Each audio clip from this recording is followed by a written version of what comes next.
Well, to the guy with the hammer, everything looks like a nail. And sometimes if you say every time you hit the nail, you got a token out of it, there you go. Perverse incentives with psychology will give you all sorts of crazy pieces.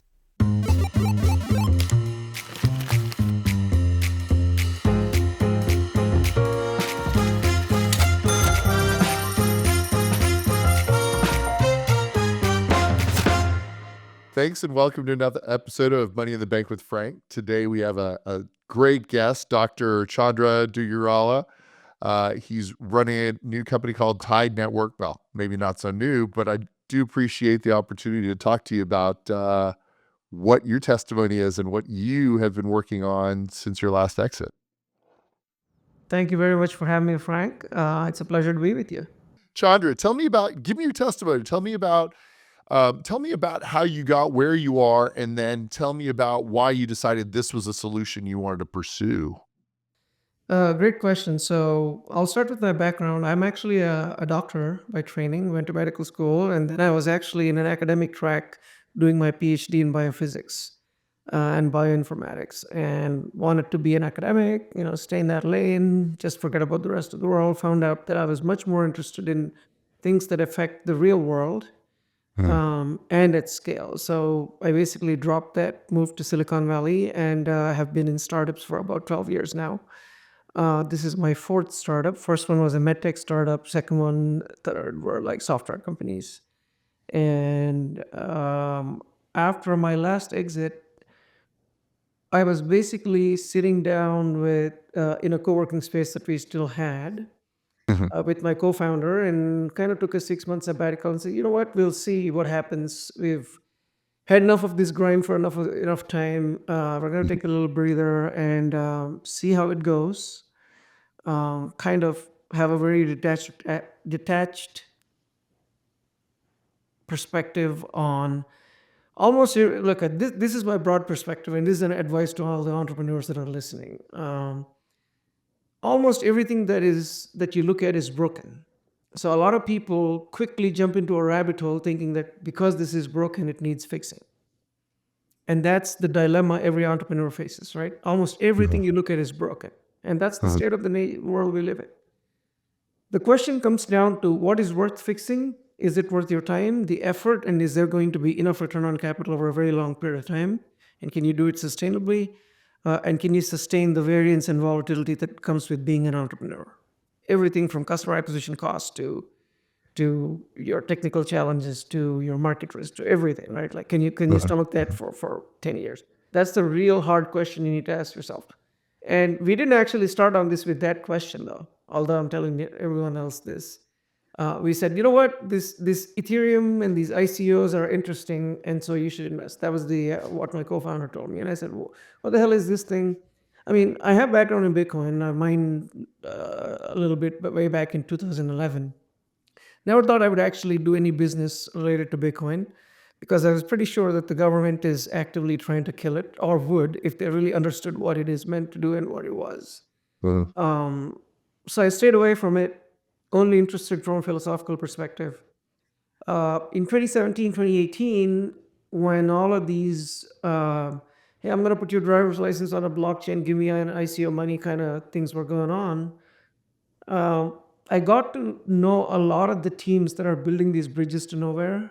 And this kind of bubble form happens every so often whenever there's a capital influx. I mean, Carlota Perez calls it a techno-economic paradigm, and it's basically like the internet boom of 2000s or any other, there's a boom phase and then there's a mini crash, right? The thing that was interesting to me personally and to us as a team was that the biggest problem in this space, as soon as the second blockchain appeared, or fork of Bitcoin or whatever, has always been when you wanted to do transactions across different blockchains or different layers of a blockchain, there's this custody risk. And that has turned out to be the single biggest failure mode of the entire decentralized ecosystem, right? People talk about Mt. Gox. Mt. Gox was an off-chain custodian of third-party coins that allowed you to trade. People talk about bridges like Wormhole that lost $320 million. And essentially ate billion was lost last year in various bridge hacks, depeggings, et cetera, et cetera. And it all comes down to one single. You like to simplify things. It all comes down to either the dominant paradigm from 2010 to 2019 was off-chain custody, which is like centralized exchanges, OTC desks, etc. We invented a new, Rube Goldberg machine called bridges, wrappers, vaults, multi-sig custody, etc. Empirically, major failure. $8 billion of customers' funds lost last year alone, of 2023. And so, what we're trying to do is completely custody-less cross-chain infrastructures. It doesn't exist, never existed before. So it's pretty revolutionary that it works with Bitcoin and with other compatible blockchains, and that's kind of where we're at. And the reason why we picked this problem is because we like to pick problems that are not ephemeral, long-standing problems, long-standing demand. I mean, you can't argue that there is no demand for exchanges, right? Like cross-chain exchange. That's the only biggest business in crypto. And so huge problem in a space that has secular demand. And now it comes down to how well can you execute, how well can you distribute, how well does your technology work, and are you really an entrepreneur or a entrepreneur? And so we like challenges like that. So, first of all, there's a couple of things that I would love to talk to you about as far as going back to your medical degree just for a minute, because there's, healthcare is something that's very important to me. Obviously, it's a broken system that is hopefully being, well, we'll see what happens. There's plenty of You have no plenty idea of how questions and broken it plenty of is. eyes on it for sure right now. I can talk for weeks about how broken it is, but Yeah, but so my thought though is like, from a personal level, it is, I've gotten probably to the age and stage where I'm actually concerned about my health in a way that I want to try to prolong it as long as I can based on the fact that I'm healthy now, I want to stay healthy. And one of the difficulties that I see a lot of problems with is having your own data secure, right? Like sure, Epic or MyChart or some of these other aggregators, like they already have it based on the hospital systems you've had. But then again, I want to surprisingly, own you it didn't actually have. myself. Let's imagine that you went to a hospital in Minnesota where you had a stress test done, and then you went to another hospital in I don't know, New York, and had your cholesterol done, and now you're short of breath in an emergency room in Idaho. The guy who's actually sitting in front of you doesn't know your history. There's no way to collate. There's no way to actually have some kind of a longitudinal analysis that simplifies this. All of these tools we take for granted in technology and in finance, they don't exist in. I mean, we don't want to go into how primitive it is because that'll take like weeks of discussion. And Oh, for sure. it's a terrible system. So my point is that like I was able to, and I'm kind of half regretting, half not regretting, but I have the Oura Ring, right? I've got wearables. I've got the Samsung Watch. I've got access to all these different apps, Google Fit, Samsung Health. Then you've got these Health Connect type devices that'll try to aggregate it all together. And finally, I was able to find out in Samsung Health that it would actually pull in my data from like my chart for the different places. And so now I have it all in one place. And then I downloaded all of that and stuck it into ChatGPT. That's the regret. So now I actually see the things that my primary care physician never even paid attention to. And so, of course, now I have to go into him, who's going to be very upset that I was like, how did you diagnose yourself?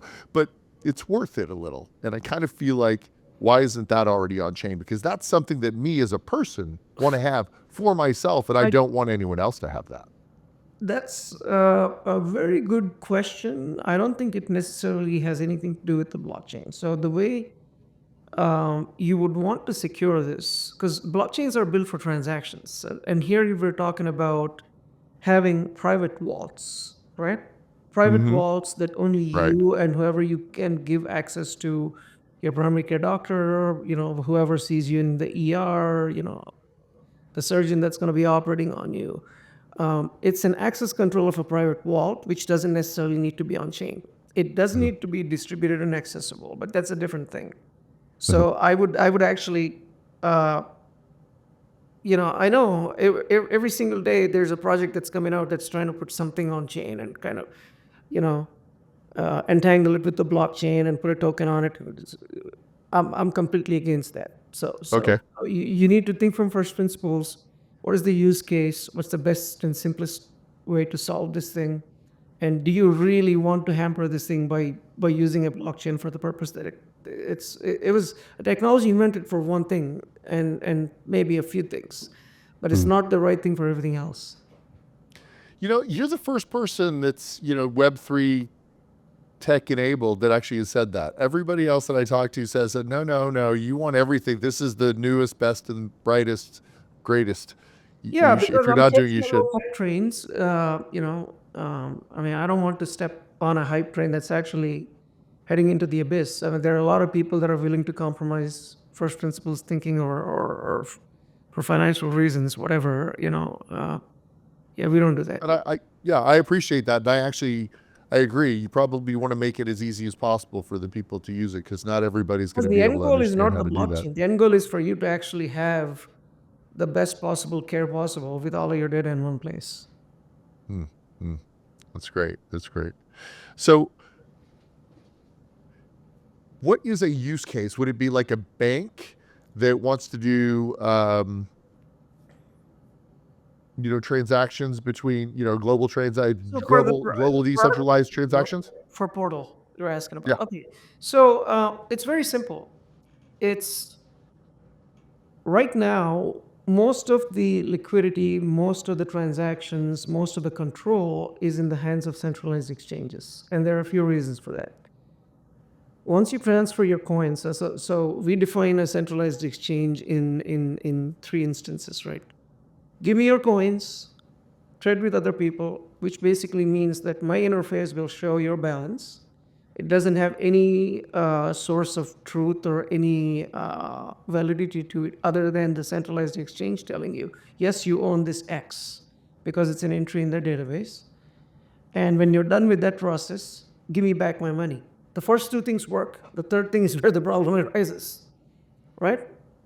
That's what happened with FTX. That's what happens with any pseudo decentralized custodial solution where pegging in is easy. These are roach motels of pegging in is easy, pegging out is where the problem comes in. And the worst part of it is you have no way to actually assess the risk of a permanent loss of your capital with these custodial systems. And so people say, oh, you know what? There's all these terrible risk mental models that people have, which is like, oh, I'm only putting like 5% of my net worth in it. If I lose it, it's fine. If it 100x's, it's like lottery system. That's fine. There's a lot of people who are comfortable with that. There are a lot of people who are not comfortable with that because they've held on to Bitcoin for a long time. And that's our demographic, right? They don't care about extra 2 to 5% yield. They're sitting on like, a couple $100 million worth of Bitcoin. And for them to actually deploy or trade or do anything, they want the guarantees that the chains provide, either like Bitcoin or really well articulated architected systems like Lightning or Mercury Layer or something that provide. And so you're unlocking that market. That's our goal. I mean, of course, the user experience has to be on par with centralized exchanges. It has to be really fast. It has to be cheap. It has to have a beautiful user experience where you can look at the order book and do whatever you want to do. And maintain this completely non-custodial nature, meaning not trusting anything else other than the cryptographic primitives that were used to construct these blockchains. And those are like really, really hard constraints. Like I described to you the hardest thing to do in crypto. And that's what took us like 4.5 years to build this system. I'm guessing that this must be on obviously on a public blockchain. Yeah, well, so anything that you do on Portal, you're able to go to Block Explorer on Bitcoin and verify. There's also Portal Notary Chain, which actually records all the swaps. The key difference between us and any other competing cross-chain infrastructure approaches, like Layer 0, is a message passing protocol, which basically means you're flowing messenger pigeons between two different blockchains and hoping that that would somehow have some security guarantees. It doesn't. That's the laziest approach. Second is bridging, which is like instead of one person, one entity, one centralized exchange custodying your coins, a group of people custody coins, and people come up with all sorts of schemes like, there's these threshold signature scheme, the validator scheme, this, that, and the other. They've all failed empirically. Every single one of them has failed. So custody hasn't worked. And so this goes back to a well-known problem in computer science called a fair exchange problem, which which has an informal proof. I think it dates back to either 95 or 1996, which is like if two parties are separated in time and space. So imagine this. You and I are in a room together. You want to sell me your watch, your Timex or Rolex or whatever, right? And I have to give you cash. The physical Or Mark Zuckerberg's $900,000 watch that he wore the other day. Did you I see mean, I that? appreciate the man for his taste. It's highest echelon of horology, Rubel Forsey. I mean, that's as good as it gets. Yeah, right. From an artistic and engineering standpoint. But so you're in a room with Zuckerberg. He wants to sell you his $1 million watch, and you have to give him the $1 million, and otherwise the transaction won't take place. This is the bazaar, right? This is the market. The physical space imposes constraints where the transaction, two halves of the transaction, are entangled, right? Because if he tries to take your money and run, you're gonna do whatever you need to do to him, and if you try to do the same, he's gonna use his BJJ and kind of get you in a really bad position. That's the physics constraint. How do you impose that when parties are separated in time and space? That's the question. You're in Right. Japan, I'm in the US. I send you money, right? I sent you my Bitcoin. And now you have to send me your Ethereum. And how do I guarantee that? And there's theoretical proof that you can't. Until 2011, when some pseudonymous poster by the name Tier Nolan posted a protocol with two disparate blockchains by just using the blockchains and some contracts on the blockchains as escrows to solve this problem, and they called it atomic swap. And the reason why the term atomic comes is because a transaction, you giving me your stuff and me giving you my stuff, is actually entangled into one atomically deconstructible element. So it either happens in one go, meaning both sides of the transaction happen, or nothing happens. And that's essentially what you want, right? So Right. you've solved the fair exchange problem now. And so now, this is old tech. I said 2011.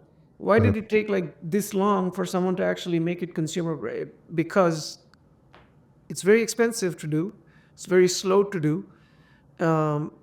And you can't enable fast trading markets like this with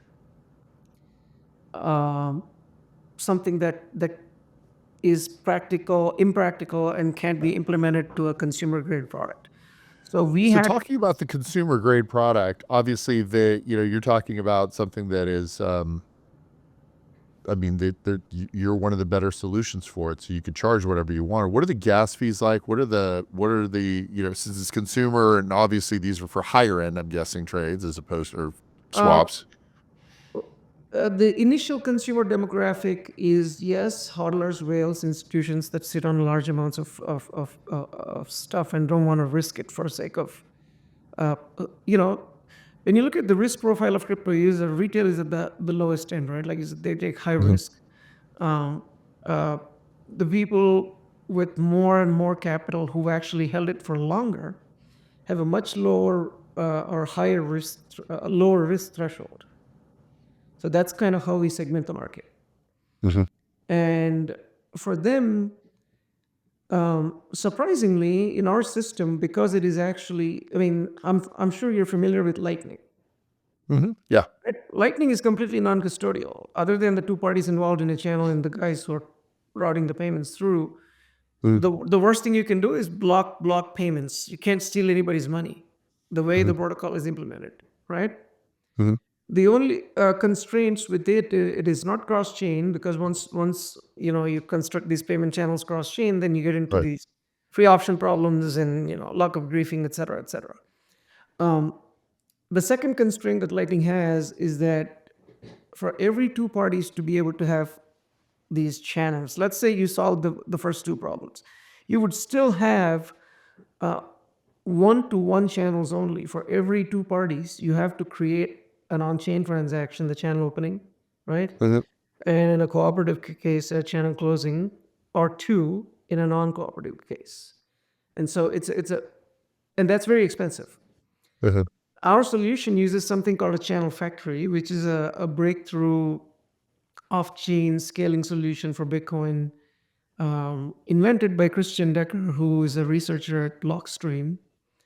And we are the first ones to actually modify it for the DEX use case, implement it, test it out, fix all of the issues with it, and then make it so that it creates uh,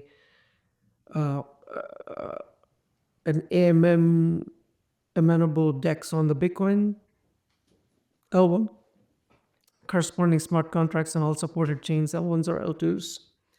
And now all of your trades are basically atomic swaps like Lightning. I mean, if you understand Lightning, every payment forwarding transaction actually has an atomic swap. Then you clear out Mhm. your channel after the payment's been processed, right?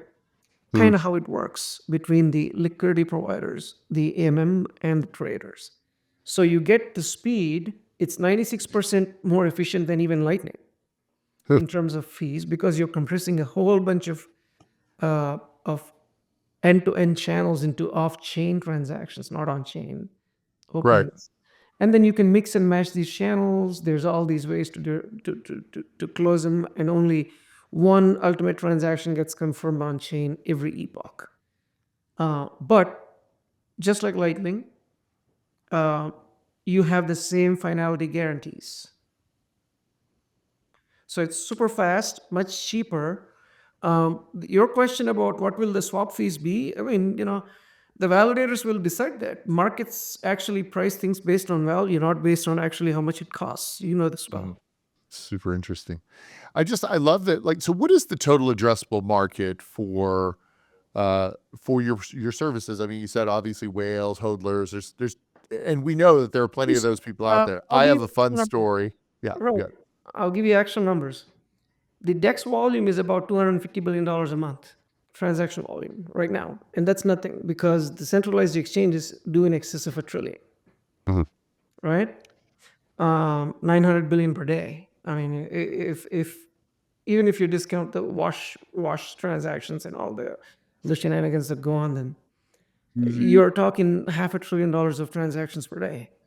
And the biggest, most liquid markets of forex trades are about 6 trillion a day. So that's how big these markets are. Um, and either they have already, or they may soon dwarf the volume on the New York Stock Exchange. Is the Mhm. um, and even the bond markets, which are the more deepest, most liquid markets in the world. So it's huge. Mhm. The question is not the TAM, right? Like TAM is the top-down way of looking at things. The bottom-up way of looking at things is like, what is your initial customer segment? What percentage of that can you dominate in what amount of time? Right. That's the real question for us, and we Correct. focus on that. Eventually, every product tries to expand their TAM, right? Like once you've gotten these hodlers with great experience, like why wouldn't a retail guy do this? Unless they have some kind of a chemical imbalance problem, why would they want to risk their capital anywhere else? Mhm. And so you always want to start with a narrow segment, dominate that segment, keep expanding out, keep expanding out, keep expanding out. Once you get that, I mean, all successful companies have that discipline. All the Mhm. failed projects will have 500 billion TAM, right? Of course, when undisciplined investors and people who do due diligence, who they have no business doing, ask us that question, what is your actual TAM? It's like we answer that question because we have to, but that's not the right way to think about any startup or project.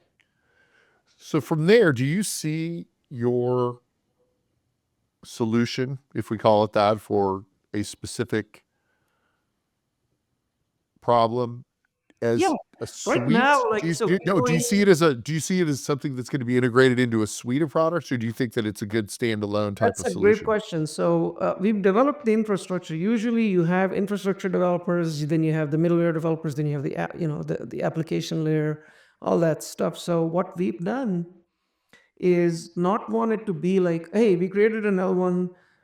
Hopefully, someone will build apps on it, and hopefully, someone will find them useful. That's like three logical jumps, which basically means there's going to be no demand for whatever you're building, right? That's the story of every other L1 or L2 that people launch. We're building the platform, and now we have to attract developers, basically con the developers into wasting their time by giving them some incentives. Mhm. And so now they go out and build something that nobody wants, and Mhm. that has happened like 100,000 times already. Right. Uh, I'm seeing it. Yeah, you see it every day. you see it every day. So we said, you know what? We've built all this infrastructure because we believe in the market. So we actually take the risk and we built the reference implementation of the wallet ourselves. So the completely with the abstract. In addition to that, we also have the infrastructure separately as a service to be integrated into third-party wallets. Our Swap SDK was designed to be integrated into third-party wallets.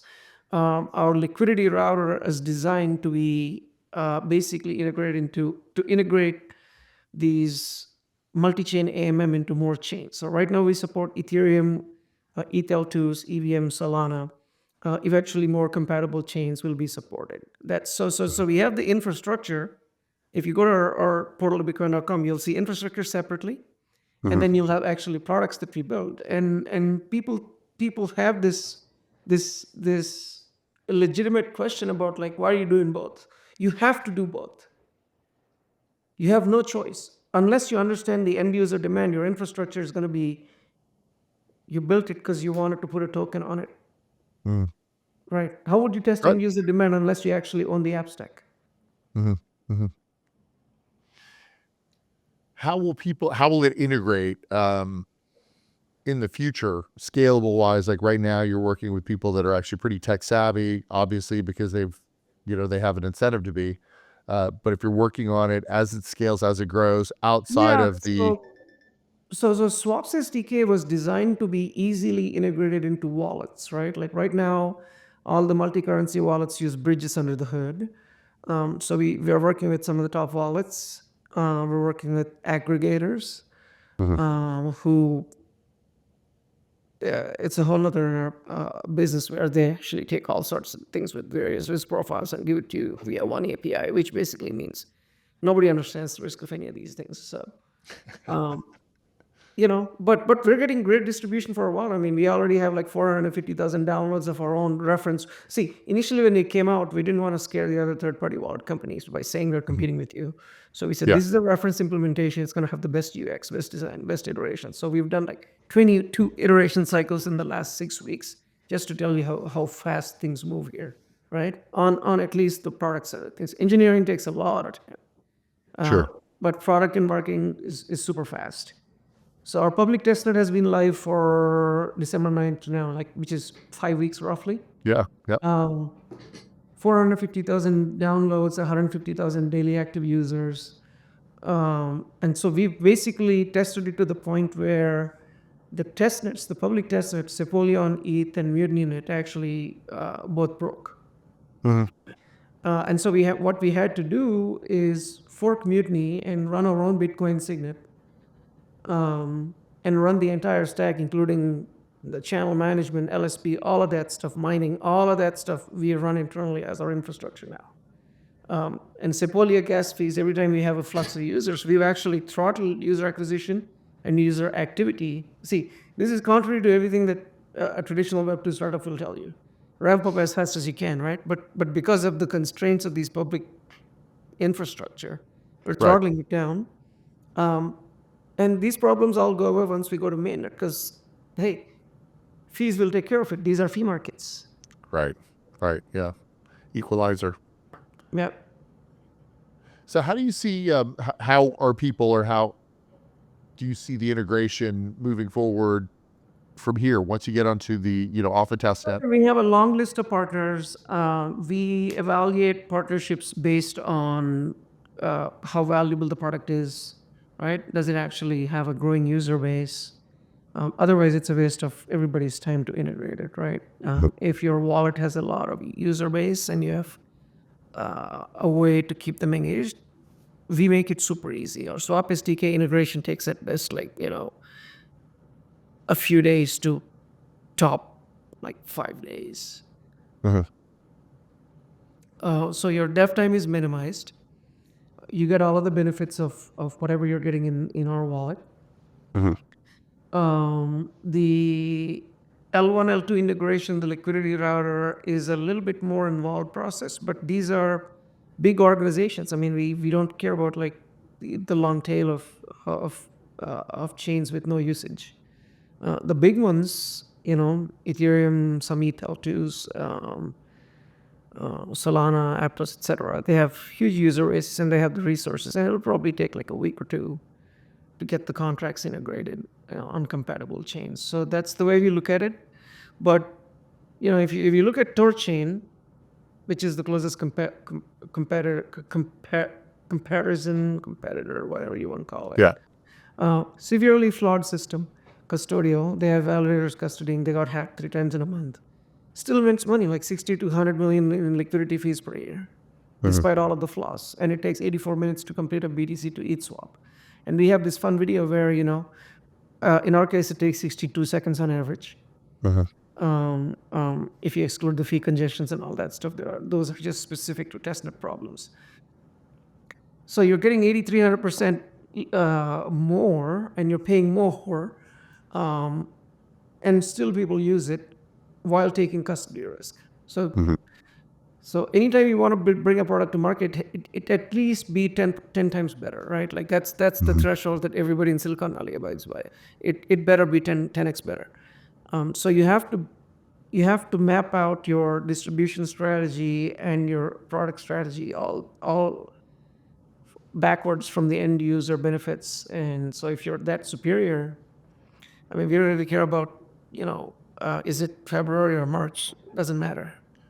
This Yeah, this that's thing the is going on. difficulty that I've seen. There are so many people that claim to do so many similar things that it's really difficult to. And I could see this on an institutional level, maybe not as an individual because you're so much nimbler, but as an institution. And we know that institution adoption is really critical for the survivor or the survivors, if you will. It's just so hard to figure out who's going to be like the best to integrate with, right? Is it Plume? Is it this? Is it that? Is it? So when you say integrate with who's the end user, we have a pretty good idea of who the end user is, right? Like obviously we've spent a lot of time, doing customer development and all that stuff. It's like I've said, I kind of can't go into really deep detail on the customer profile, obviously for competitive intelligence Sure, reasons. sure. But we have a pretty good idea of who the initial adopters are going to be. Whales, And will hodlers. they spread the word in a way that is because obviously if you're starting with the consumer market, which is obviously a huge market or potential huge market, you still want the institutional business as well. Yeah, those are, I mean, absolutely correct. Institutionals, whales, hodlers, miners, exchanges, etc., etc. A lot of these things, they appreciate the security guarantees that we give them, the experience, and all of the simplicity, and the retail market is very noisy. That doesn't mean that people don't see the risk, right? It comes down to your distribution and marketing strategy. That's I guess the question you're asking. How will you differentiate yourself? Because there's all sorts of people making all sorts of claims in this market. I know. Everybody claims they have something magical, and that 99% is scams or bullshit. We get that. Longevity is underappreciated. So, yeah, we're playing the long game. That's great. I still want to know how you made, like, what was your last project that actually kind of made you focus on this? Because usually it's like one builds on another. It's like, oh wow, this is a real. Last one was in Web 2. It was the first AI personal health nutritionist. Actually, it was like your AI co-pilot for nutrition, right? This was Well, you've got to. pre LLM. but Yeah. it would actually tell you, integrate all sorts of data from your, your lab work, your DNA, identify the S&Ps that are relevant to your nutrition, track your body metrics, your weight, your sleep, etc. Put it all in one place and actually suggest what kind of nutrition. We just focus on the nutritional changes, kind of thing. And did that while it got acquired or however it exited? Where is Yeah, that now? How do we get access to that? you Personally, can't. that's And once fascinating. the company acquired it, they wanted to use it for just the logistics portion of it. And That's the thing is it's, that there's so many. I mean, at that time, it was a very difficult market because now you're living in a different age, Mhm. right? We're talking like 7 years ago. Not everybody was wearing an Oura ring.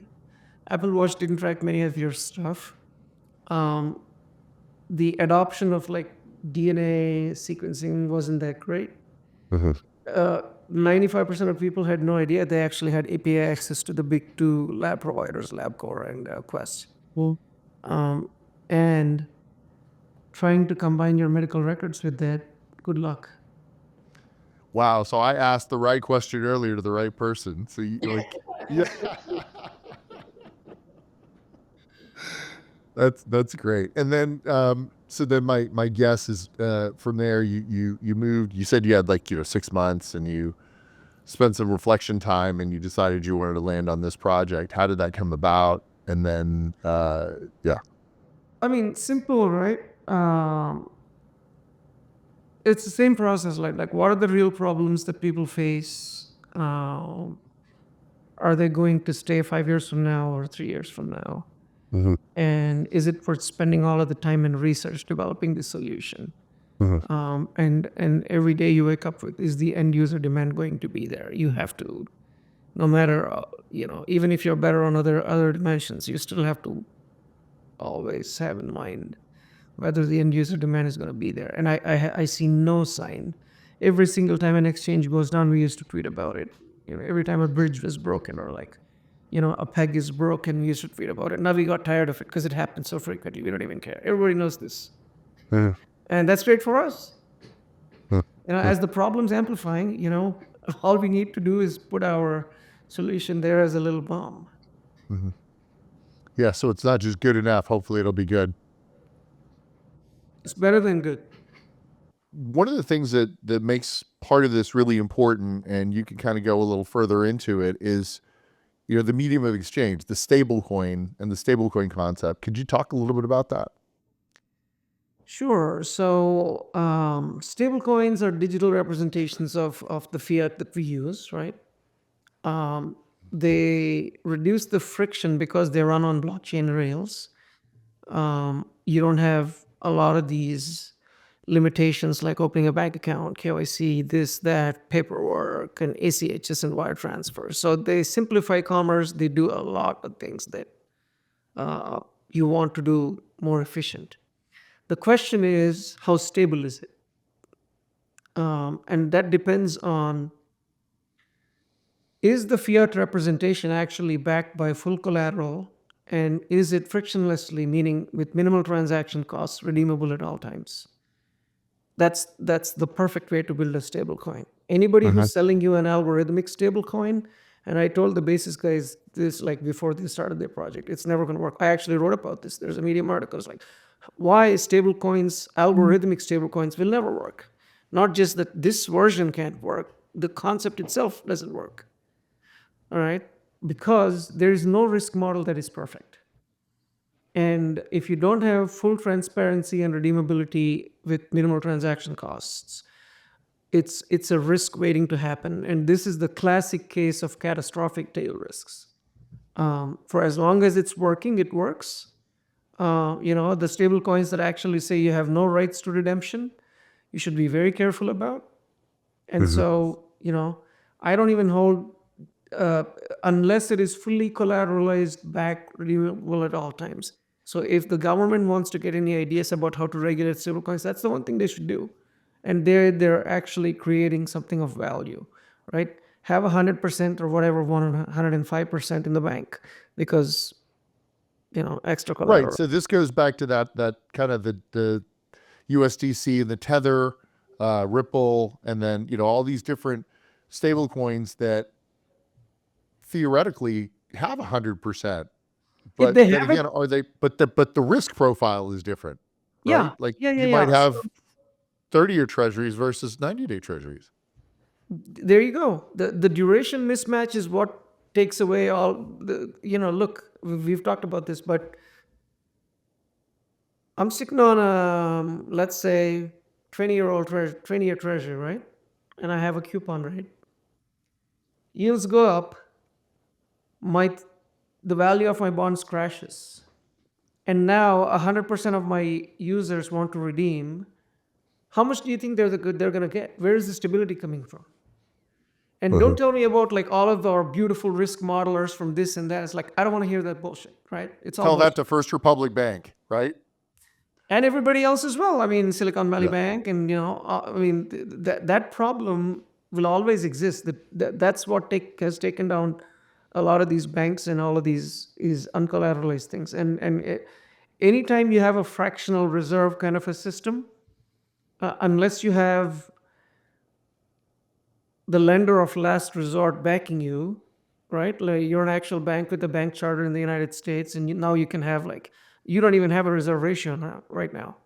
So, but that doesn't matter because the FDIC will, if it's not BTFP, it's going to be some other bullshit acronym, and they will backstop you because everybody else's purchasing power is going to get diluted. So they have the ultimate power to bail out because they have all the guns and the printer and all that stuff.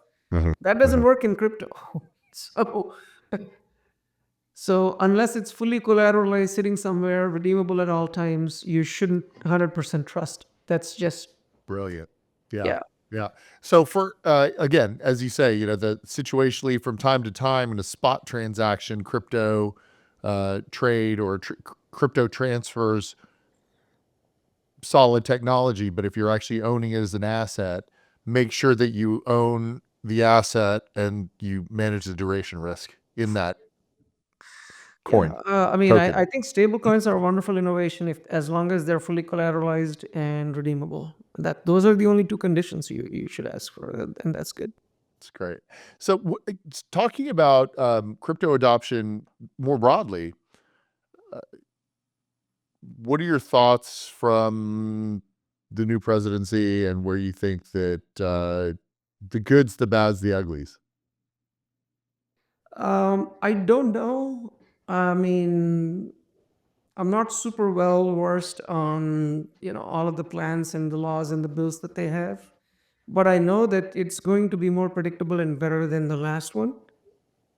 In terms of, see, the last regime tried to do enforcement by, I mean, regulation, legislation by enforcement.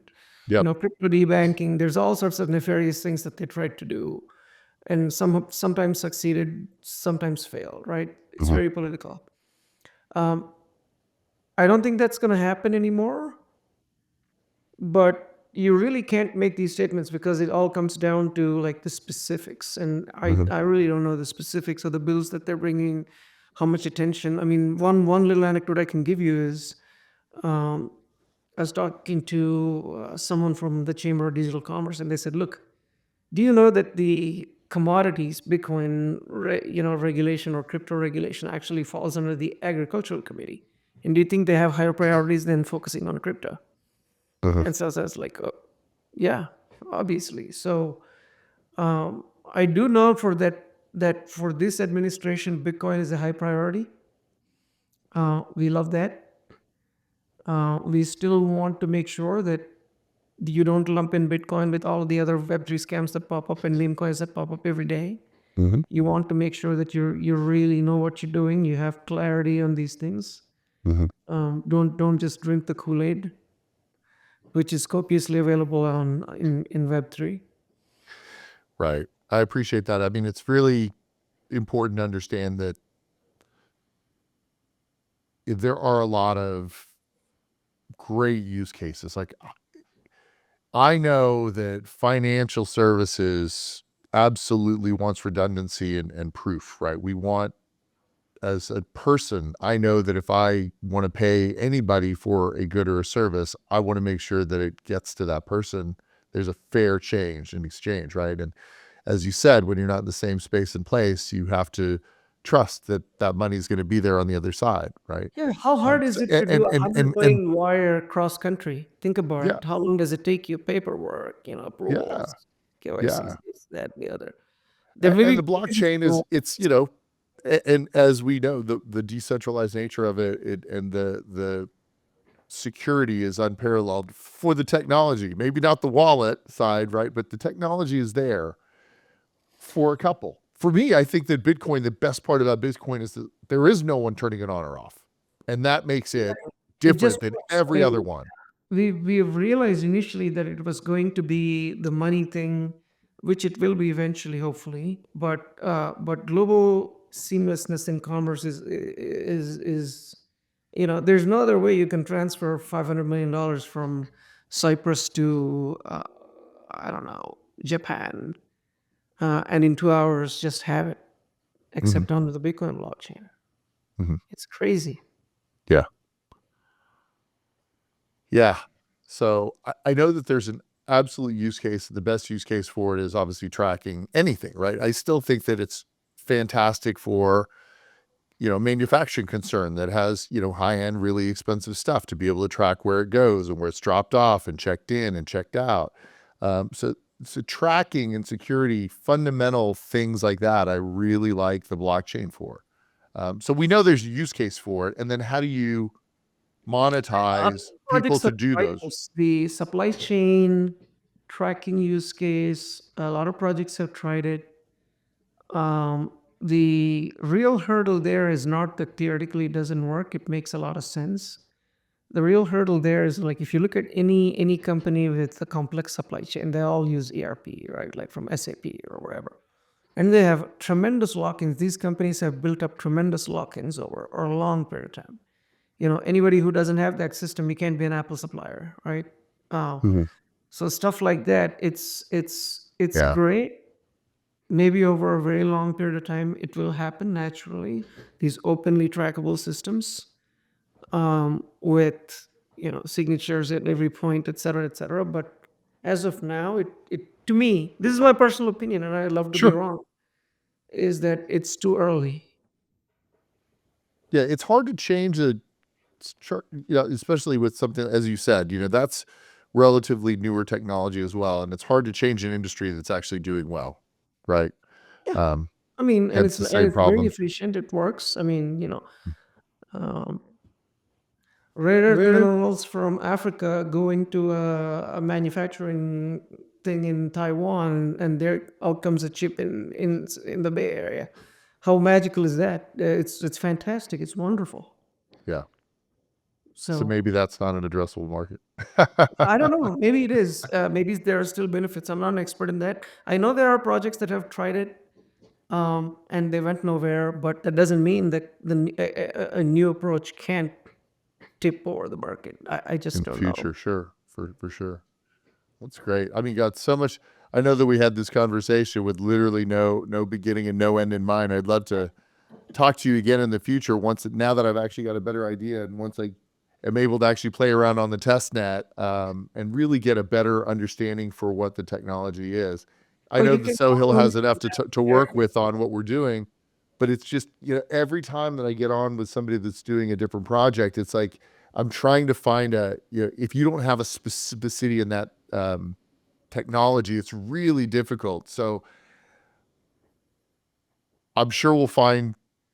I'm just trying to find that one tangible um, story that makes it really appealing. Something that talks a little bit about what was it that you saw and the solution that it brings to drive adoption. That's what I'm trying to find for you, because like my biggest goal with this podcast is to help entrepreneurs and help people that are creating something, trying to move the needle in the right way to get more clients, to get more attention, to get Right, more right, information. right, And the right. conversation that we've had, while So fascinating, it's not I'll give you compelling yet. one hint as to it's going to be just a hint. It's not going to be anything that I can give you more detail over because this is kind of like a skunkworks inside project, right?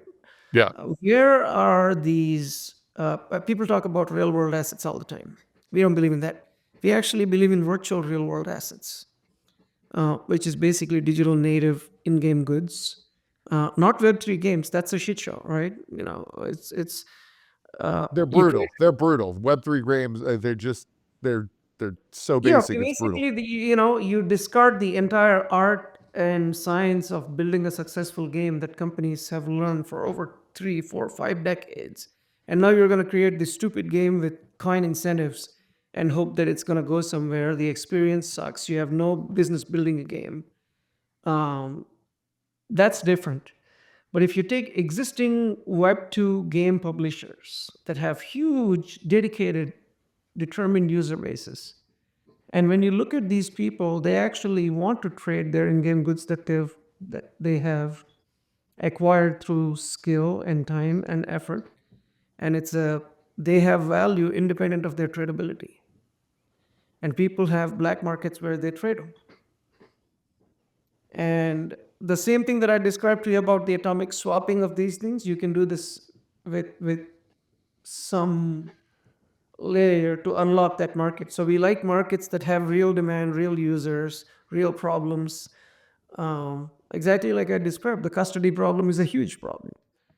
And That's this gonna be is another. fascinating to see. One of the things, again, I very interested in a lot of different things, and when I want to let my mind run free, I have a specific game that I play on my iPad, Build My Little City. My wife loves it. She laughs about it, but Build My Little City.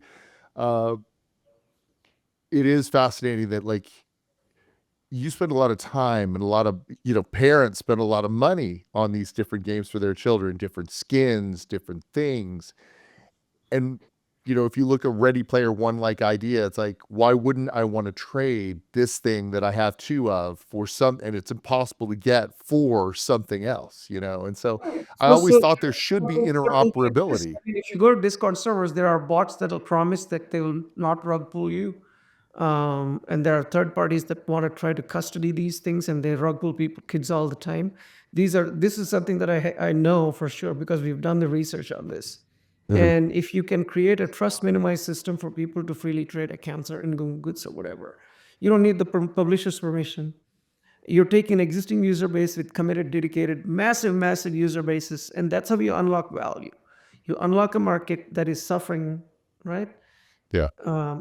All the other stuff in Web3 is people telling stories to each other. This is real. So that reminds me, I have to ask you, what MD were you? What was your specialty? So I was working in internal medicine, ER, intensive care, kind of a generalist. And I actually did that for a while I was working on my startups, just to kind of as a moonlighting as a doctor and working on startups during the daytime, and that was very helpful. How What's else could I great is be that able to pay the bills, right? personality types. Physicians have different personality types. Like I could pick out a radiologist. That's the guy that does not want to talk to anybody. He's uber smart and just I'm good, And then you've got general practitioners who have a personality, and then you have different surgeons that like you said, it's like to a surgeon, everything is something that needs to be cut. No, definitely need to do surgery. And it also comes. So I mean that's very true, and we all know this, right? Like different specialties have different archetypes. They actively select for it. The culture actively molds them into it. This is part of training, right? This is how it works, and that's okay. That's fine. That's great. Actually, there's nothing wrong with it. But what I do find is that as a physician, you get to be one of the best observers of human nature. I mean, I don't know if you know this, but the Arthur Conan Doyle, who wrote Sherlock Holmes' character, molded his Watson and Holmes on his mentor, who was a physician in the Royal College of Physicians at Edinburgh, called Joseph Bell. Supposedly, the guy was able to look at you and tell you what you ate for breakfast and what happened to you last night in your coal mine. So it gives you, if you have the mind for it, you can be one of the best observers of human nature and kind of learn a lot of lessons that Charlie Munger talks to you about, like psychological biases and stuff, by real interactions with people. So it's a Yeah. unique window. I don't think most people use it. They're too busy, and stressed out and stuff. But for someone who's moonlighting and actively focusing on other stuff, that's a great opportunity. Right. And that's, uh, it's hard to step outside of your own self and pay attention to what's happening outside. And I feel like once you get to a certain level in comfort of yourself and of life, then you start to pay attention to more that's going on around you. And then hopefully, if you find yourself the personality type to try to fix some of that, those are the types of personalities um, that I find myself interested more in, right? So That makes sense. That makes sense. I mean, if you're too stressed out for anything else, how would you have the mental freedom, yeah, to have yeah. a broader perspective and change things? I agree with that. All right. So if people want to find a little bit more out about you and your project and want to get in touch, you got a whale or a hodler out there. How do they get in touch with you Oh, and try to that's find this very out? easy. Chandra at portal2bitcoin.com. Chandra at portal to Bitcoin. PORTALTO Bitcoin.com. It's And great. if you're interested in actually distributing our products, we have two. We haven't talked about the other one, maybe in the next episode, but there's one called the Portal Decks. I'll send you the links. You can publish them. And the other one is an AI investing copilot called Rafa.ai, and you can publish that as well. That's great. Well, thanks so much. We'll definitely get on that. Appreciate it.